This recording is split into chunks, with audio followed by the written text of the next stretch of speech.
Әлемде кредит алacak деген. Студенттерге беретін кредитіміз бар, бұл 20 миллионға шейін береді, 15% азғантай да болады.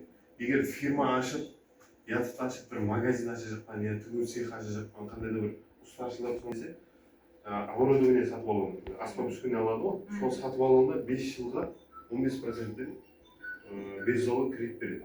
100 миллионға шейін. Ол да бірақ шотына тастап бермейді, қолына бермейді. Bir жерime договор düzülür. Sen ödeyip verir. 10 жерime договор düzsün, o bizim kızamet. Сол жерлерді бөліп кетіреді. Сөйтіп, одан кейін автокредиттер бар, өзін-өзі бәлдеткен құраларда. Бірақ первоначальный салады 30% салады. Базардан 100 миллионға машин көрсе, соның 30 миллион салады, қалғаны 4 жылға 25%-дан өзін-өзі бәлдеткен құраларда да артында кредит жоқ. Жұмыссыз болсын, жұмыслы болсын бере береді. Жұмыслыға 20% первоначальный бастаңғыш төлемі, а жұмыссызларға 30%. Тек сол